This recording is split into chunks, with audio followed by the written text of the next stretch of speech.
The cursed painting. The rain lashed mercilessly against the tall windows of the Blackwood Art Museum, a rhythmic yet menacing symphony that echoed through its vast, empty halls. Clara Morgan, the museum's new curator, walked alone beneath the dim lights, her heels clicking on the marble floor like a metronome counting down to something dreadful. It was her first week overseeing the new exhibition, Cursed Masterpieces of the 18th Century, a theme she'd chosen for its dark allure. She loved art that whispered, art that stared back, art that seemed to remember its painter's pain. But tonight, as thunder rolled outside and shadows twisted across the walls, the museum felt less like a workplace and more like a tomb. Her flashlight's beam sliced through the darkness, glinting on gilded frames and dusty plaques until it froze on a portrait she didn't recognize. The label beneath it read, Portrait of Lady Evelyn Blackwood, 1784. Artist unknown. The painting wasn't on her records. Its presence felt wrong, like a heartbeat in a coffin. The woman in the portrait wore a long black dress and a veil that barely covered her face. Yet her eyes, those pale, glistening eyes, seemed alive, shimmering with an emotion too human to be trapped in paint. Clara leaned closer. The canvas was damp to the touch, and her fingertips came away sticky. When she looked again, she could have sworn the woman's mouth had curved into the faintest, cruelest smile. A chill crawled up her spine. She stepped back, shaking her head, telling herself it was fatigue. But the lights flickered, once, twice, and in that flicker, she saw the painted eyes blink. That night, Clara couldn't sleep. The woman's image haunted her mind, whispering to her through memory. By morning, curiosity had overtaken fear. She went to the town library, digging through archives yellowed with time. It took hours before she found anything. A newspaper clipping from 1784 titled The Widow of Blackwood Manor. Lady Evelyn, it said, had been accused of witchcraft after her husband and children mysteriously disappeared. Some claimed she painted a self-portrait using their blood before hanging herself in her orchard. The townspeople burned the portrait afterward, or so history claimed. Clara's breath caught. How, then, was it hanging in her museum? She returned that evening, unable to resist. The gallery smelled faintly metallic, like rust or blood. The floor beneath the painting was wet again. She crouched down and touched it. The red streak smeared across her glove. She froze. That wasn't rust. That was fresh. Her phone camera flashed as she took a photo, but the screen glitched, and when the image appeared, Lady Evelyn's face wasn't there. In her place was a dark void with two glowing eyes. The temperature dropped so suddenly that Clara's breath became visible. She turned toward the sound of slow, dragging footsteps echoing from the hallway. Mr. Hensley, she called, the janitor's name breaking in her throat.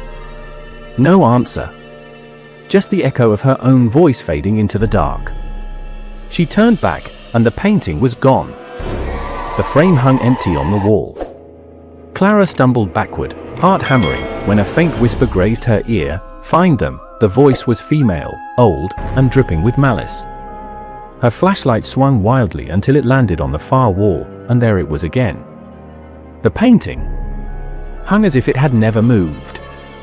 But now the woman in the portrait stood closer, her pale hands pressed against the inside of the glass, her lips parted in a whisper that Clara couldn't hear but could feel beneath her skin. The next day, she confronted Mr. Hensley. His hands trembled as he wrung his cap. That thing came 3 weeks ago, he said. Crate from Romania. No sender. No one opened it for days, but we heard it moving. Like claws on wood. He swallowed hard. When we finally checked, the lid was open. And that painting was already on the wall. Clara's voice shook. Who opened it? The old man's eyes welled up. No one. The cameras cut out that night.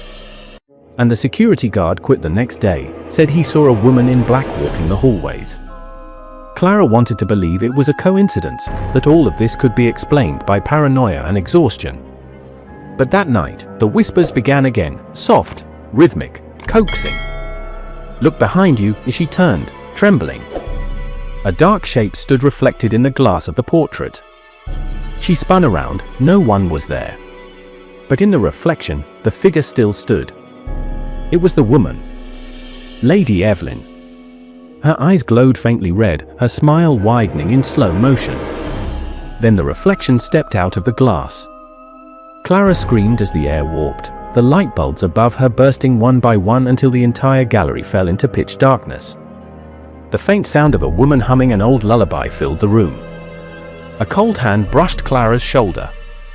She ran, through corridors that seemed to twist, through doors that led to nowhere, until she ended up back in the same room, the same painting, the same pair of eyes staring back. This time, Lady Evelyn spoke. "Do you know what it means to be forgotten?" she whispered. "To burn, and still live." The voice came from inside the canvas and all around her at once. Clara shook her head, backing away. "You're not real," she stammered. The painting rippled like disturbed water. "You made me real." Suddenly, the glass cracked. Then shattered. Paint splashed across the floor like blood, and from the torn canvas emerged a hand, white, skeletal, dripping crimson. Clara screamed as the full figure stepped out, a woman in tattered black silk.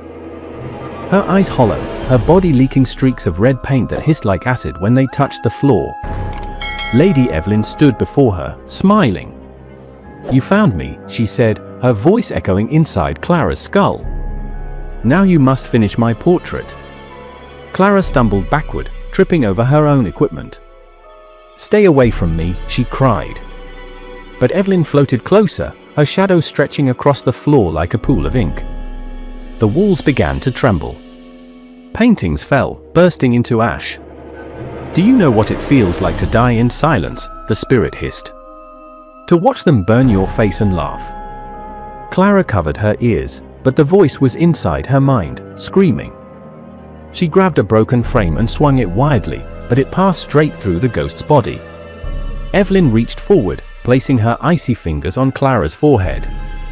Instantly, Clara's vision flooded with images, fire consuming a manor, children screaming, a woman hanging from an orchard tree, and the face of a witch, still smiling through the flames. Clara fell to her knees, sobbing. "What do you want?" Evelyn leaned closer, her face inches away. "A soul for a soul." Before Clara could move, the spirit pushed her backward into the torn canvas. The world twisted. She fell through a void of color and light until she was standing inside the painting, inside the orchard. The trees around her were blackened, their fruit dripping blood instead of sap. The air smelled of death and turpentine. Evelyn stood across from her, painting on a canvas made of stretched human skin. "You will take my place now," she said softly. Clara tried to run, but her legs felt heavy, her body turning stiff. She looked down in horror, her skin was becoming pigment, her hands flattening, her breath thickening into oil. Evelyn smiled one last time. Every painting needs a soul. The next morning, the museum was silent. Mr. Hensley arrived to find the front doors unlocked and the lights flickering. The only thing out of place was the painting, now completely restored, gleaming under the dim gallery light. Two women stood in it. Lady Evelyn on one side, serene as ever, and Clara Morgan beside her, eyes wide, mouth open in a silent scream. The plaque beneath the frame read, "Portrait of Lady Evelyn and Curator Clara Morgan, 2025. When Hensley reached out to touch the frame, the woman in the painting blinked. He stumbled back, trembling. From somewhere deep in the museum, faint laughter echoed, two voices this time, overlapping in perfect harmony. No one entered the Blackwood Museum again. Months later, when a demolition team came to tear it down, they found all the paintings gone except for one, hanging in the rubble, its color still fresh, its eyes still wet. And if you stared long enough, you could swear you saw the figures move, pressing against the glass, waiting for someone new to set them free.